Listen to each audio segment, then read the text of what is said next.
Honor 400 Lite ni tiru Huawei dengan iPhone.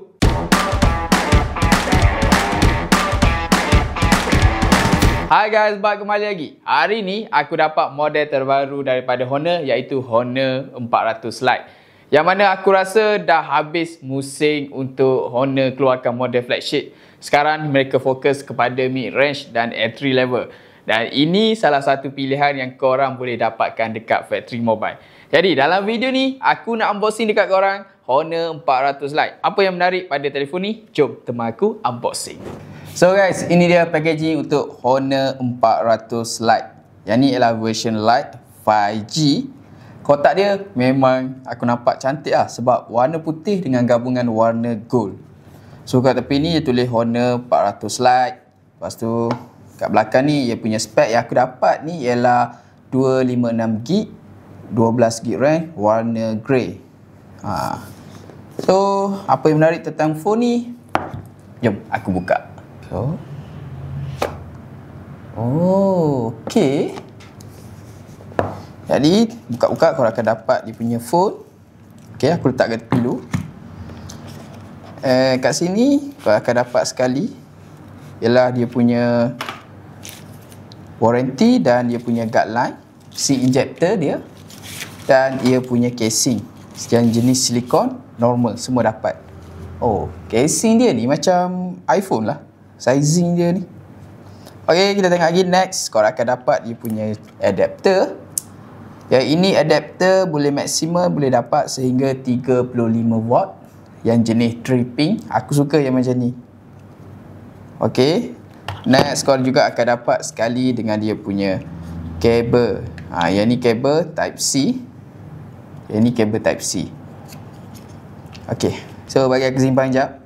Ini dia kita punya hero hari ni, Honor 400. Kita tengok sikit. Okey, nice lah dia punya design. Kita buka ni. Kalau sekali tengok design dia ni macam Huawei Pura. Dia punya design, cuma kamera dia lah tak besar ni. Dia punya bang kamera ni dia ada 2 layer. Satu yang jenis petak dan satu lagi yang jenis segitiga ni. So dia akan timbul lah nampak dia punya 2 lens kamera. Korang akan dapat 2 lens kamera. Dan ini adalah warna grey. Dia seakan warna titanium lah. Dan dia punya sizing pun nak sama dengan iPhone. Sekejap aku tunjuk. So ini iPhone 11 dan ini Honor 400. Hampir kurang lah. Yang ni lebih panjang sikit, yang dengan iPhone 11 ni. Dia punya sizing. Okay, nice lah sizing macam ni, aku suka. Dan dia yang jenis curve, tak begitu boxy sangat. Kat tepi ni kau akan dapat button on, button off, dia punya volume button, dan ada satu lagi button tambahan dekat sini. Dia macam fungsi untuk kamera lah. Dia boleh digunakan fungsi untuk kamera. Oh, nice lah. Dia macam tiru iPhone lah, dia punya fungsi ni.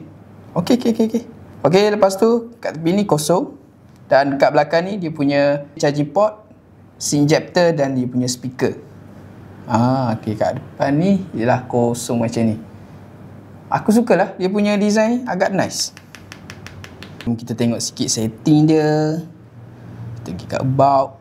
So Honor 400 Lite menggunakan MediaTek Dimensity 7025 Ultra, 12GB RAM. Kau boleh extend lagi 12GB RAM menggunakan Honor RAM Turbo. Resolution dia 24101080. Dia punya storage 256 dan dia pakai Android 15. Dia punya kapasiti bateri boleh sehingga 19 jam. 19 jam. Kita tengok refresh rate. Kita tengok dekat ni display. Ada eye comfort dan sleep juga kat sini. Antara yang bagus lah dekat dia punya teknologi Honor ni, memang dia mengutamakan kesihatan pada pengguna ni. So korang boleh layan lah phone ni dalam keadaan yang lama tanpa korang sakit mata. So refresh rate korang boleh dapat sehingga 120Hz. Dan dia punya bezel dekat ni, korang nampak tak? Bezel dia ni memang nipis lah. Bezel dekat skrin ni memang nipis. Warna skrin pun sangat cun. Aku memang suka lah dengan telefon ni. Dengan harga yang ditawarkan oleh Honor, mungkin ni boleh jadi salah satu telefon mid-range yang terbaik yang pernah Honor keluarkan lah bagi aku. Jadi guys, kalau korang nak dapatkan Honor 400 Lite ni, aku dah sediakan link dekat bawah. Korang boleh beli je dekat situ guys. Kalau korang nak full review tentang Honor 400 Lite ni, nantikan video aku dekat channel Factory Mobile. Jangan lupa like, komen dan subscribe kita punya channel Factory Mobile. Factory Mobile, your gadget solution.